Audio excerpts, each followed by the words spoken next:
우리 함께 은혜 받으실 하나님의 말씀은 사도행전 2장 17절 말씀입니다. 찾으신 줄 알고 사도행전 2장 17절 말씀을 한 목소리로 읽겠습니다. 하나님이 말씀하시기를 말세에 내가 내 영을 모든 육체에 부어주리니 너희의 자녀들은 애원할 것이요 너희의 젊은이들은 환상을 보고 너희의 늙은이들은 꿈을 꾸리라. 아멘. 주신 말씀 본문에서 하나님의 열정을 품어라 라는 제목을 가지고 함께 은혜를 나눕니다. 다 같이 해보겠습니다. 하나님의 열정을 품어라. 아멘. 인생에는 아픔도 있고 왜 이런 시련이 찾아왔는지 이해가 안 되는 우여곡절을 겪을 일들도 참 많이 있습니다. 그러나 기억하시기를 바랍니다. 하나님은 계속해서 저와 여러분의 삶을 통하여 일하고 계신다는 사실을 말입니다. 다른 사람이 봤을 때는 절대로 행복한 인생이 아닐는지 모릅니다. 그러나 그 안에 하나님께서 함께 하심으로써 형통케 하시는 것입니다. 정말 때로는 하나님께서 나를 잊어버리신 것은 아닌지 정말로 그렇게 느껴질 때가 있습니다. 그렇지만은 하나님께서는 저와 여러분을 절대로 잊지 않으십니다. 하나님의 역사 안에 저와 여러분의 인생이 있음을 잊지 말기를 바랍니다. 그러므로 첫 번째로 역사의 주관자이신 하나님을 기억해야 합니다. 하나님께서는 저와 여러분에게 꿈을 주십니다. 꿈에는 미래가 담겨 있습니다. 요셉의 꿈이 그랬고 왕의 꿈도 그러했습니다. 예굽의 미래 7년의 풍년과 7년의 흉년을 꿈꾸게 하셨고 또 해석하게 하신 분도 하나님이셨다고 하는 사실을 기억하시기를 바랍니다. 역사를 주관하시는 하나님이 저와 여러분의 하나님이 되신다는 것을 잘 보여주고 있는 것입니다. 저와 여러분의 미래는 하나님의 손에 달려 있습니다. 나의 인생은 하나님의 손에 달려 있는 것입니다. 하나님 손 안에 있는 것입니다. 이스라엘 백성들만 하나님의 손에 있었던 것이 아니라 이방 나라 애굽도 하나님의 손에 있었던 것을 기억하시기를 바랍니다. 하나님은 온 우주 만물을 창조하시고 다스릴 뿐만 아니라 지금도 운행하십니다. 내 인생의 주권이 하나님께 있고 미래도 하나님께 있습니다. 우리 민족의 미래가 하나님께 있는 것입니다. 그뿐만이 아닙니다. 북한의 미래나 세계의 그 모든 정세도 하나님의 손에 달려 있습니다. 그렇기 때문에 우리는 세상을 의지하지 말고 세상 붙들지 말고 세상에 소망 두려고 하지 말고 오직 믿음의 주여 온전케 하시는 주 예수 그리스도를 바라봐야 하는 것입니다. 지금도 살아계시고 저와 여러분의 삶을 주장하시고 주관하시고 역사를 이끌어 가시는 하나님만 붙잡고 바라보고 붙잡는 저와 여러분이 되어줄 수 있기를 원합니다. 그런데 왜 하나님은 애굽의 7년의 풍년과 7년의 흉년을 주셨을까요? 아니 왜 그런 것들을 꿈으로 알려주시는 것일까요? 혹시 그런 것들을 궁금해 보신 적은 없습니까? 역사를 주관하시는 하나님께서 그냥 이끌어 가시면 되는데 왜 꿈을 꾸게 하셨을까? 하나님의 시대에 대한 열정, 계획, 저와 여러분이 바로 그것을 알기를 원하시는 것입니다. 다시 말해서 역사의 주권이 하나님께 있음을 저와 여러분에게 알려주시기 위함인 것입니다. 뿐만 아니라 저와 여러분의 여러분이 모든 문제를 대비할 수 있도록 준비할 수 있도록 하기 위해서 미래를 보여주시는 것입니다. 결국은 꿈을 해석함으로써 요셉을 세우시지 않았습니까? 이스라엘 백성을 위해서 애굽을 위해서 그 시대를 향한 하나님의 열정과 계획이 있었던 것을 우리가 깨닫게 되어집니다. 그것을 준비하기 위해서 요셉을 총리로 세우신 것입니다. 우리를 향한 하나님의 목적이 있습니다. 그리스도인으로서 반드시 붙잡아야 할 두 가지가 있는데 하나는 하나님 사랑, 또 하나는 하나님께서 주신 사명입니다. 하나님의 은혜로 저와 여러분이 구원받았고 하나님의 자녀가 되었으면 하나님의 사랑을 입은 것입니다. 또한 요셉의 하나님처럼 정말로 하나님의 은혜로 요셉이 총리가 될 수 있었습니다. 총리가 돼서 뭐하냐? 어떤 사명을 주었냐? 그것을 생각해 보십시오. 요셉의 삶과 저와 여러분의 삶과는 뭔가 다르다고 생각하십니까? 절대로 그렇지 않습니다. 지금도 살아 역사하시는 하나님의 말씀이 저와 여러분의 삶 가운데 그대로 하나님의 음성으로, 하나님의 메시지로 들릴 수 있어야 합니다. 그리스도인이라면 마땅히 하나님의 말씀을 품고 꿈을 꿔야 합니다. 왜냐하면 하나님은 꿈을 주시는 분이시기 때문에 그렇습니다. 요셉이 꾸었던 꿈은 아닐지라도 성경 말씀을 통해서 본다면은 모든 그리스도인들은 반드시 꿈을 꿔야 됩니다.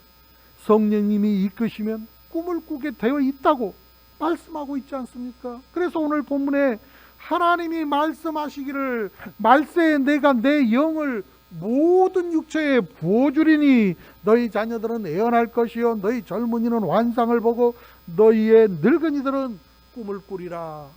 그렇게 말씀하셨잖아요. 어떤 꿈과 환상입니까? 어떤 비전과 소망입니까? 바로 인간을 구원하시고자 하는 하나님의 열정을 보게 되는 것입니다. 누구든지 주의 이름을 부르는 자는 구원을 받으리라. 그 말씀이 바로 그리스도인의 삶인 것입니다. 요셉이 젊은 날 꾸었던 꿈은 성공을 위한 꿈이 아니었습니다. 이스라엘 백성들을 구원하시고자 하는, 시대를 구원하시고자 하는 하나님의 열정이었던 것입니다. 오늘날 이 시대를 바라보시기 바랍니다. 어둠과 아픔 속에서 하나님을 알지 못하고 구원의 길을 찾지 못해서 헤매는 이 시대를 정확하게 직시할 수 있어야 합니다. 하나님을 알지 못해서 하나님을 대적하고 하나님의 말씀과 상반되어지는 일들을 스스럼없이 행하고 그것들을 행하면서도 무엇이 문제인지조차, 문제의식조차 갖지 못하는 안타까운 시대에 우리는 살아가고 있습니다. 하나님이 주신 꿈을 예면하지 않게 되어지기를 원합니다. 이스라엘 백성들의 역사를 보면은 정말 위기 때가 많았죠. 특별히 하나님께 범죄함으로써 북이스라엘과 남유다가 나뉘어졌을 때 정말로 영적인 위기가 있었습니다. 사실 북이스라엘은 물질적으로 아주 굉장히 풍요했습니다. 왜 그러냐면 평야가 위치해 있어서 아주 비옥한 곡창지대가 있었기 때문에 그렇습니다. 그런데 그들은 영적으로는 말할 수 없이 어두웠습니다. 성전이 남유다에 있었기 때문에 여로보암 왕이 북이스라엘에 성전을 세웠는데 그 안에 금송아지를 세우게 되면서 결국은 우상신전을 세우게 된 것입니다. 하나님을 섬긴다고 하나님의 이름으로 뭔가를 하기는 했는데 결국은 하나님과 상관없는 짓을 했고 결국은 금송아지를 세워서 하나님이 아닌 우상을 하나님이라 부르며 그것을 신앙생활이라고 하고 있었던 것입니다. 나름 제사장도 세웠습니다. 하나님의 말씀을 증거하지 않는 제사장, 하나님의 뜻대로 순종하지 않는 제사장, 하나님과 상관없는 제사장을 세운 것입니다. 북이스라엘은 겉으로는 아주 풍요로웠지만은 영적으로는 말할 수 없이 피폐해서 하나님을 대적하였던 것입니다. 어두운 시대 가운데 하나님은 선지자를 사용하였습니다. 그 중에 한 선지자가 바로 아모스 선지자입니다. 하나님께서는 아모스 선지자에게 이렇게 말씀하십니다. 아모스 8장 11절에 보니까 주 야훼의 말씀이니라. 보라, 날이 이를지라 내가 기근을 땅에 보내리니 양식이 없어 주림이 아니며 물이 없어 가람이 아니요 야훼의 말씀을 듣지 못한 기갈이라. 그렇게 말씀했습니다. 오늘날 예배를 드리고 싶어도 비대면 예배라고 있지도 없는 예배를 만들어서 강요를 하고 있습니다. 많은 사람들이 온라인 예배 드려요 그렇게 얘기해요. 그러나 온라인 예배를 제대로 잘 마음을 다해서 하나님 앞에서 부끄럽지 않는 그러한 마음으로 예배드릴 수 있는 사람이 몇 프로나 될까요? 많은 사람들이 코로나를 핑계로 귀를 닫고 있습니다. 마음을 닫고 있어요. 하나님의 말씀을 듣지 못하면 우리도 북이스라엘처럼 하나님을 섬긴다 하면서도 엉뚱한 행동을 하게 되어지고, 하나님과 상관없는, 영이 어두워서 하나님의 뜻을 분별할 수 없는 삶을 살게 되어진다는 것입니다. 북이스라엘에 기근을 보내실 것인데 양식이 없어서 주림이 아니고 물이 없어서 가람이 아니라 하나님 야훼의 말씀이 없어서 기갈이라고 하는 겁니다. 이 시대를 살아가는 저와 여러분이 이 말씀을 마음 깊이 새겨야 합니다. 마치 모든 것이 넉넉하고 풍성하고 그저 모자람이 없는 것처럼 느껴집니다. 흥청망청 그저 지내는 세상 안락함과 유익과 편안을 추구하면서, 쾌락을 추구하면서 살아가는 수많은 영혼들이 저와 여러분 안에, 저와 여러분 주변에 널려 있습니다. 자신의 성공을 위하여, 향락을 위하여 죄의 길로 나가고 있는 수많은 사람들이 우리 주변에 얼마나 많이 있습니까? 그러나 지금은 풍년 같죠? 지금은 넘쳐나는 것 같죠? 지금은 모자람이 없는 것 같죠? 흉년이 옵니다. 흉년을 대비할 수 있어야 합니다. 영적인 흉년 정도가 아니라 심판의 때가 있다고 말씀하고 있는 것입니다. 반드시 마지막 날에 주님이 다시 오시면, 다시 말해서 주님께서 재림하시면 심판하신다는 것입니다. 그리스도인으로서 저와 여러분은 어떻게 살아야 되겠습니까? 하나님의 열정을 가지고, 시대적 사명을 가지고 복음을 증거하는 수많은 선교사님들이 전 세계에서 활동하고 있습니다. 우리나라에서 파송된 선교사님들 공식적으로 해도 벌써 2만 5천이 넘는다고 합니다. 교회가 세워지고 한인이 세운 이민교회만 4,900개가 넘는다고 합니다. 가는 곳마다 교회를 세워서 복음이 확장되는 것입니다.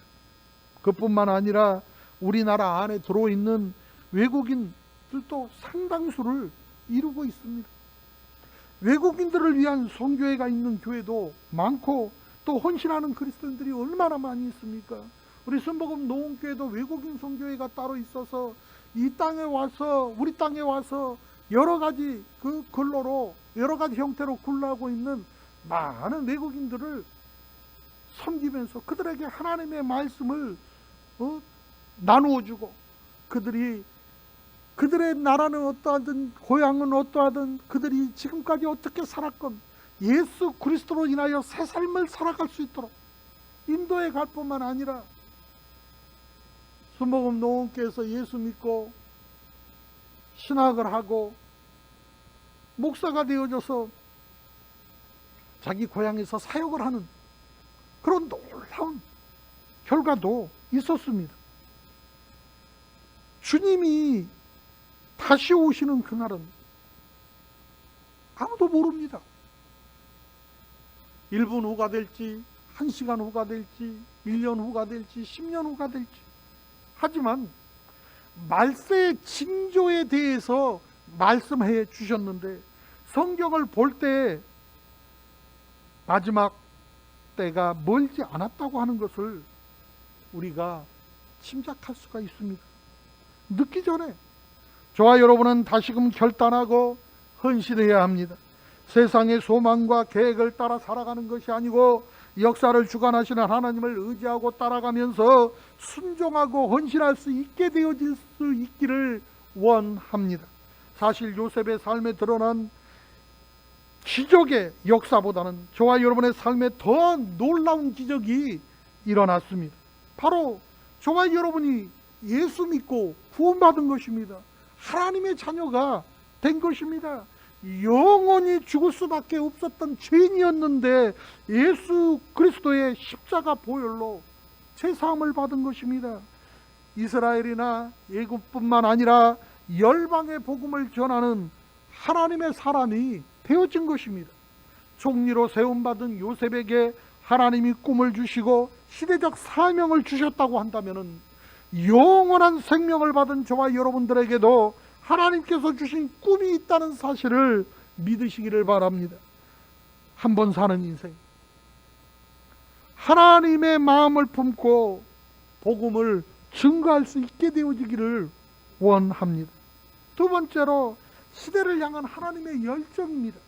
복음에 대한 열정, 전도나 선교에 대한 열정, 이렇게 말을 하면 바로 떠오르는 인물이 있어요. 그가 누굽니까? 사도 바울입니다.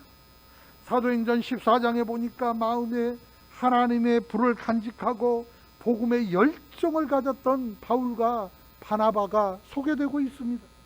안디옥 교회는 성도들이 기도하고 금식하면서 성령님의 말씀을 따라 바울과 바나바를 파송하게 됩니다.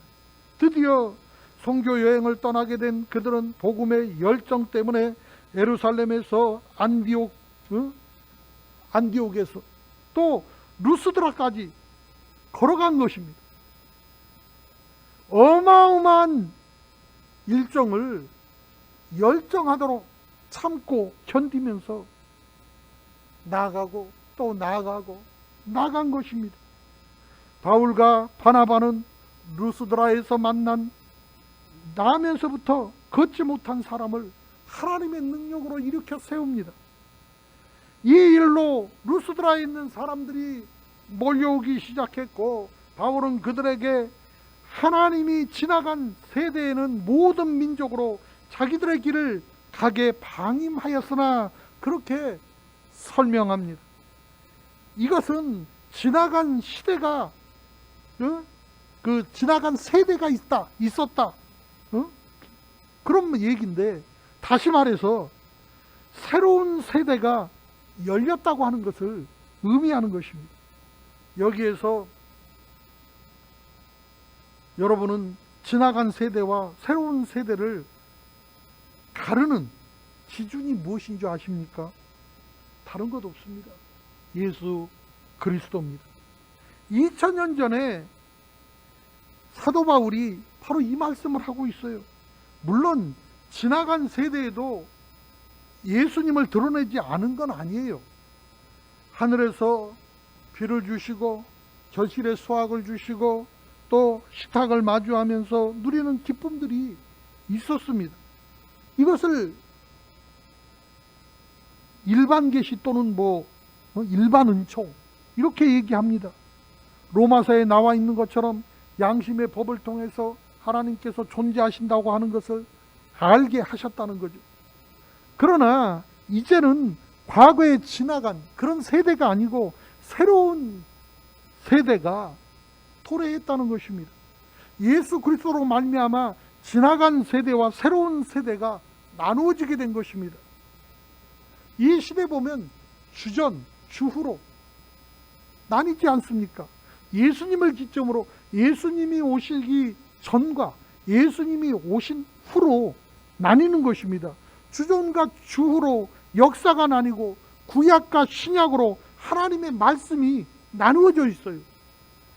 저와 여러분이 살고 있는 이 시대는 구약 시대가 아니에요.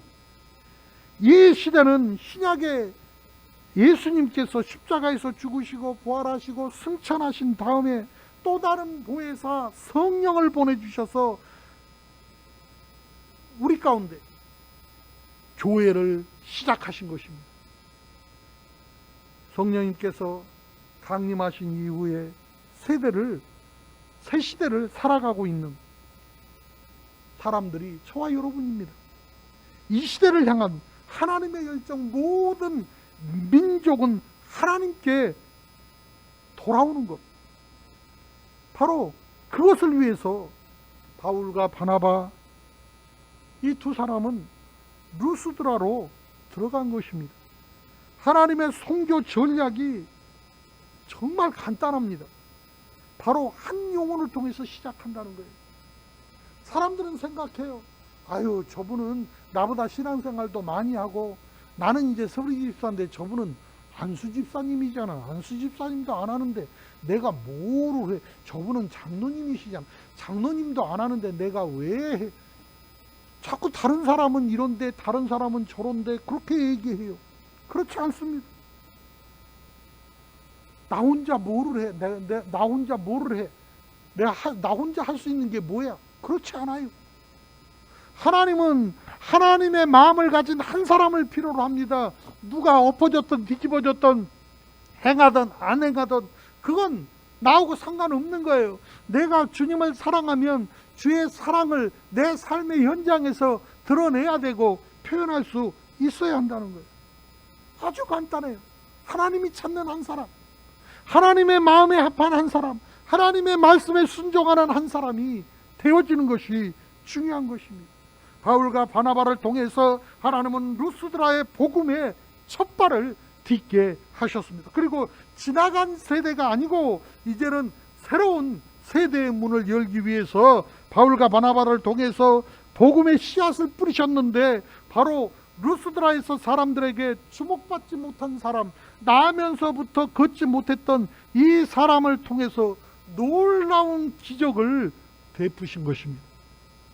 바울은 말씀을 전하면서 그 사람을 주목해서 보니 그 가운데 구원 얻을 만한 믿음이 있었다. 말씀을 전하는 것도 중요하지만은 말씀 받는 사람 안에 뭐가 있어야 된다고요? 믿음이 있어야 된단 말이에요. 믿음이. 아무리 능력의 말씀, 은혜의 말씀이 쏟아져도 받을 준비가 안 돼 있으면 안 되는 거예요. 아무리 하늘에서 폭우가 내려도 항아리 뚜껑 닫아놓으면 한 방울도 안 들어가. 그 올리하고 똑같은 거예요. 가만히 말씀을 전하면서 보니까 그 사람 안에 어려운 가운데 있음에도 불구하고 다른 사람에게 굳이 비교할 필요도 없겠지만은 굳이 비교를 한다면 다른 사람들의 형편보다 더 열악한 형편에 있는 삶을 살아감에도 불구하고 그 안에 구원받을 만한 믿음이 보이더라는 거예요. 주의 종의 눈에 보여야 돼요. 보여야 돼. 구원 얻을 만한 믿음이 나면서부터 걷지 못한 그 사람에게 있었다고 하는 거, 이게 얼마나 중요한 건지 모릅니다. 구원이 뭡니까? 영적으로 하나님의 자녀가 되는 것 아닙니까? 영원한 저주와 사망에서부터 영원한 생명과 천국을 누리는 것입니다. 그런데 이 구원이라고 하는 단어가 헬라어로 소조인데, 이 단어는 영적인 구원에서만 쓰이는 단어가 아니고 질병에서 치료받는 육체적인 구원을 얻는 것에도 같이 쓰여진다는 사실입니다. 하나님의 복음이 있는 곳에는 영적 구원도 있지만은 저와 여러분의 필요를 채우는 육신의 구원도 있는 것입니다. 루스드라에 있는 나면서부터 걷지 못했던 이 사람은 구원받았을 뿐만 아니라 그 자리에서 일어나 걷게 된 것입니다. 구원은 들음에서 시작합니다. 하나님의 복음을 들을 때 믿음이 생기는 것입니다. 로마서 10장 17절에 그러므로 믿음은 들음에서 나며 들음은 하나님의 말씀으로 말미암았느니라. 믿음은 하나님의 말씀을 들으면서 나는 것입니다. 왜요? 하나님의 말씀은 살아있고 운동력이 있기 때문에 그렇습니다. 말씀을 들을 때 저와 여러분의 삶 속에 구원의 역사가 일어나는 것입니다. 수십 년간 또는 단연간 하나님의 말씀을 듣고도 나의 삶 가운데 아무런 변화가 없다면, 믿음의 성장이 없다면 그것은 심각한 것입니다. 그것은 문제가 있는 거예요. 뭐가 잘못된 것입니다. 히브리서 4장 12절에 보니까 하나님의 말씀은 살아있고 활력이 있어 좌우의 날선 어떤 검보다도 예리하여 혼과 용과 및 관절과 골수를 찔러 쪼개기까지 하며 또 마음의 생각과 뜻을 판단하시나니, 그렇게 말씀하고 있어요. 하나님의 말씀은 살아있어서 저와 여러분의 혼과 영 가운데 놀라운 역사를 일으키는 것입니다. 그뿐만이 아니에요. 관절과 골수, 다시 말해서 저와 여러분의 육체를 찔러 쪼갠다고 말씀하고 있는 거예요. 하나님의 말씀은 살아있고 운동력이 있기 때문에 그 말씀이 그대로 저와 여러분의 심령 가운데 믿음으로 받아들이게 되어지면 저와 여러분의 영혼이 구원받는 것은 말할 것도 없거니와 저와 여러분의 육체 가운데 새로운 역사가 일어나게 되는 것입니다. 루스드라의 남에서부터 걷지 못했던 사람에게서는 이런 믿음이 있었다는 거예요. 이런 믿음이. 말씀을 전하다 보니까 그 안에 그런 믿음이 보이더라는 것입니다. 그래서 바울은 그를 향해서 일어나 내 발로 서라고 외쳤습니다. 그리고 그는 말씀 가운데 그 말씀을 의지해서 벌떡 일어났습니다. 기적이 일어나니까 사람들이 놀라고 난리가 났습니다. 얼마나 놀랐던지 당시 헬라 문화권이었던 두스드라 사람들의 입에서 헬라어가 아닌 루가오니아 방언이 나올 정도로, 그러니까 쉽게 말하면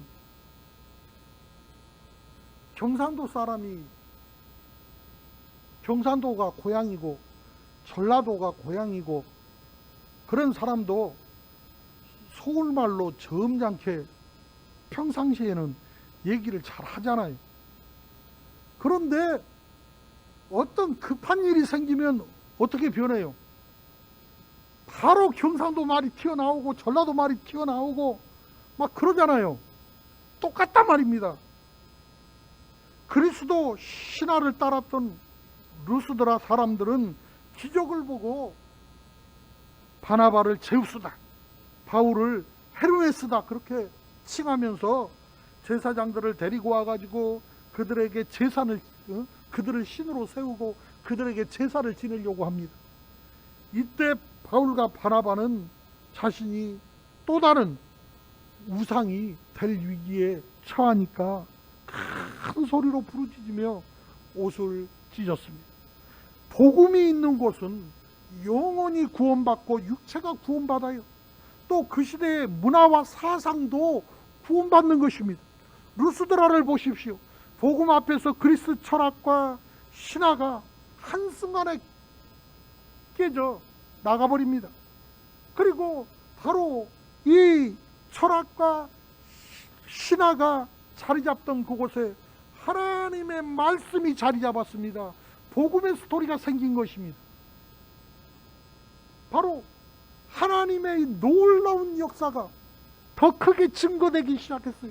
온 속이 들썩거릴 정도로 사람들이 몰려와서 이 일이 어떤 일인가 궁금할 정도로 정말로 그들을 경배하고 그들을 숭배하려고 할 정도로 온성이 깜짝 놀라는 하나님의 놀라운 역사가 일어난 것입니다. 그 땅이 변화된 것입니다. 하나님의 말씀이 들어가면 영적인 부흥과 각성은 말할 것도 없거니와 육체적인 기적도 일어나고 또 저와 여러분의 삶의 현장 가운데 놀라운 하나님의 은혜가 임하는 것입니다.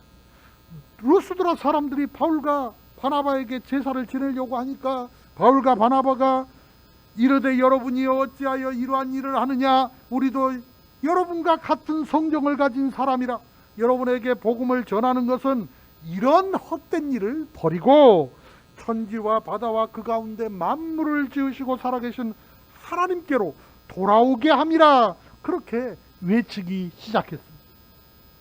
예루살렘에 성령이 임하심으로 하나님의 복음이 증거되자 새로운 세대의 문이 열렸습니다. 그러나 그때까지도 안디옥은 지나간 세대에 머물러 있었습니다. 이후 안디옥 교회가 새로워지고 바울과 바나바가 파송될 때쯤에 그 안디옥 교회에는 지나간 세대가 아니라 새로운 세대의 문이 열린 거예요. 물론 그때도 루스드라는 여전히 지나간 세대에 머물고 있었습니다. 그러나 이제 바울과 바나바가 전한 복음으로 인해서 루스드라도 새로운 시대가 활짝 열린 것입니다. 예를 들어서 19세기에 선교사님들이 복음을 가지고 우리나라 들어와 가지고 복음의 씨앗을 뿌렸고, 그 복음의 씨앗과 열매를 통해서 새로운 시대가 열렸습니다. 뭐 그때까지만 해도 제주도까지 새로운 세대가 밀려 들어오지를 못했습니다. 그러나 1907년 평양 대부흥이 일어나서 평양에 이제 이 우리나라 독단적인 그러한 노예가, 그 장로교들은 노예라고 그러거든요. 그 생기고, 그래서 이기품 목사님을 제주도 사역을 할 수 있는, 이를테면 선교사처럼 파송을 합니다. 그러면서 그 영적으로 메말라 있던 그 제주도에 새로운 역사가 시작됩니다.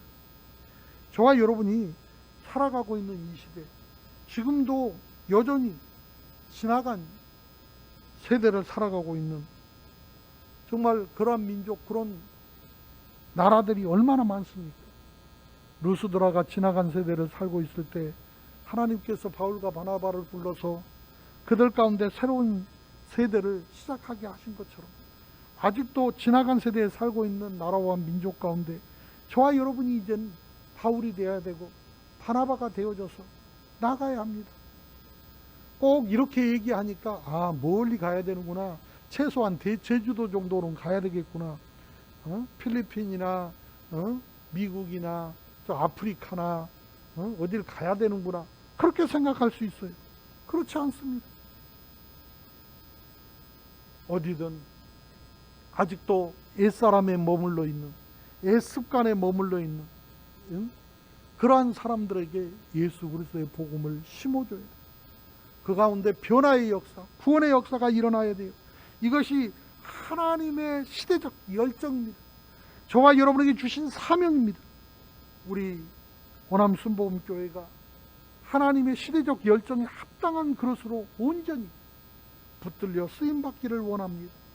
영혼을 일으킬 뿐만 아니라 육체를 일으켜 세우고 이 시대와 열방을 일으킬 하나님의 시대적 열정이 저와 여러분 안에 넘쳐나기를 기도합니다. 우리 원암 순복음교회 때문에 원암이 복을 받고, 우리 원암 순복음교회 성도들 때문에 단지가 복을 받고, 세계와 열방이 깨어 일어나고, 우리 원암 순복음교회 때문에 남양주에 있는 모든 교회들이 더불어 부흥을 하고, 사람들이 입에 입을 모아서 과연 하나님이 살아계신다, 예수 믿는 사람들 때문에 우리가 희망이 있다, 그 소리를 들어야 하는 것입니다.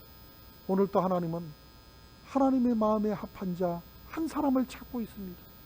저와 여러분이 그 한 사람이 되고 싶지 않습니까? 하나님은 저와 여러분을 통해서 영광 받으실 줄 믿습니다. 기도드리겠습니다. 사랑의 하나님 아버지, 아버지의 마음에 합한 자, 아버지의 뜻을 이루어가는 자, 주 야훼 하나님의 귀한 은혜를 마음껏 나눌 수 있는 복음의 증거자로 살아가기 원합니다. 주님 앞에 온전히 쓰임받는 우리 한 사람 한 사람이 되어질 수 있도록 주 야훼 하나님께서 이 시간 바람같이 불같이 생수같이 임하셔서 만나주시고 이 악한 세대를 깨울 수 있도록 나 있는 자리에서 복음의 빛을 비추어 영을 깨우고 육을 회복시켜서 하나님 앞에 영광 올려드릴 수 있는 복된 하나님의 사람이 되게 하여 주옵소서. 얄팍한 세상적인 것 가지고 세상 모든 것을 다 얻은 양 착각하고 살지 않게 하여 주시옵시고, 어느 때든 주님 다시 오실 때 부끄럼 없이 주님을 기쁨으로 맞이할 수 있는 우리 모두가 될 수 있도록 역사하여 주시어서 하나님을 기쁘시게 이웃을 행복하게 해갈 수 있는 소망찬 삶이 되게 하여 주옵소서. 아버지 하나님, 내 생각과 내 뜻대로 하나님을 섬기지 않게 하여 주시옵시고 눈을 들어 주의 뜻을 바라볼 수 있게 하여 주옵소서. 진정으로 하나님께서 저희에게 원하는 것이 뭔지 깨닫게 하여 주옵시고 더 열심을 품고 더 큰 열정을 가지고 하나님을 섬기고 이웃을 사랑하며 살아가게 하여 주시옵소서. 어느덧 형식적이고 타성에 젖은 신앙생활을 하고 있지 않습니까? 우리를 불쌍히 여겨 주옵소서. 돕지도 않고 차지도 않는 미지근한 신앙생활로 그저 형식적으로 교회만 왔다 갔다 하고 있지 않습니까? 불쌍히 여겨 주시어서 아버지 하나님의 마음을 일깨워 주옵소서. 그것인 사랑을 체험하게 하옵소서. 성령의 기름 부으심이 넘쳐나게 하여 주시옵소서. 오늘 또 나 있는 자리에서 지나간 세대를 깨끗하게 치워버리고 아버지 생명의 새 세대, 하나님의 복음의 새 세대를 일으킬 수 있게 하사 한 가장도 빠짐없이 다음 세대를 하나님 앞에 세우게 하셔서 아이야 신앙감은 든든하게 세워가는 복된 가정이 다 될 수 있게 하여 주옵소서. 우리 가운데 하나님의 크신 은혜가 넘쳐날 수 있도록 성령이 동행해 주실 줄 믿사와 주 예수 그리스도 이름으로 기도드립니다. 아멘.